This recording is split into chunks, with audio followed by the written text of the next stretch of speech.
বাংলাদেশের খবরের পক্ষ থেকে সবাইকে ধন্যবাদ। আমি এই মুহূর্তে এসেছি সিরাজগঞ্জ জেলার রায়গঞ্জ উপজেলার ধামাইনগর ইউনিয়নের বাকাই গ্রামে। আমি যে ব্যক্তির কাছে এসেছি তিনি কিন্তু অসহায় ব্যক্তি। ওনার নাম শওকত, ওনার বয়স কিন্তু ৭০-এর ঊর্ধ্বে এবং তিনি কিন্তু অসহায় ব্যক্তি। অর্থ না থাকার কারণে কিন্তু তিনি চিকিৎসা করাইতে পারছেন না। এবং আমি যদি আরেকটু দেখানোর চেষ্টা করি, সেটা হলো যে তার যে ঘরটা রয়েছে, বাড়িটা রয়েছে, সেটা কিন্তু মাটির বাড়ি এবং খুব ভাঙ্গাচোরা এবং টিনে জীর্ণ শীর্ণ অবস্থায় রয়েছে, ভাঙ্গাচোরা টিন।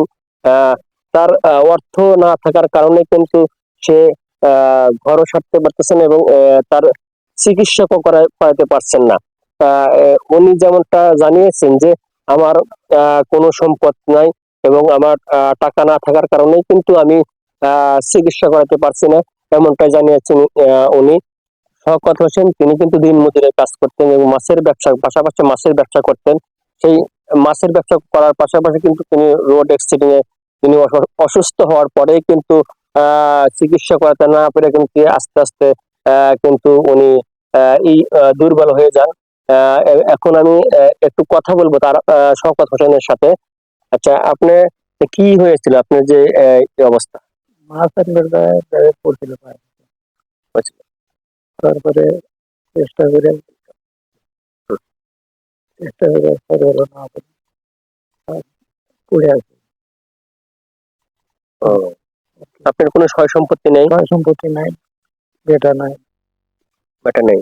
কি আছে আপনার? খালি দুটো মেয়ে। মেয়েগুলো কি বিয়ে দিচ্ছেন? বিয়ে দিচ্ছে। আচ্ছা, আপনার সংসার কিভাবে চলে? তবে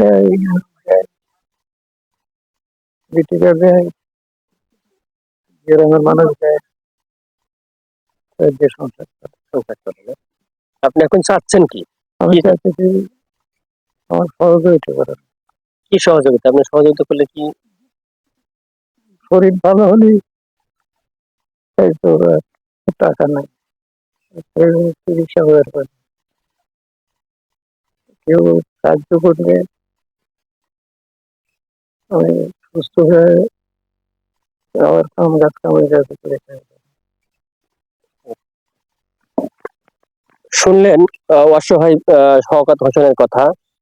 উনি যেটা জানিয়েছেন, তাকে যদি কোনো সহৃদয়বান ব্যক্তি এবং ধনাঢ্য ব্যক্তি যদি তাকে সাহায্য সহযোগিতা করে, তাহলে চিকিৎসা হয়ে সুস্থ হওয়ার পর কিন্তু আবার সে স্বাভাবিক জীবনে স্বাভাবিক কাজকর্ম করতে পারবেন। ইনি কিন্তু আগে মাছের ব্যবসা করতেন এবং সেই মাছের ব্যবসাতে আবার ফিরে যেতে পারবে, এমনটাই জানিয়েছে শওকত হোসেন। এটাই ছিল রায়গঞ্জের ধামাইনগর ইউনিয়নের বাকাই থেকে সোহেল রানা।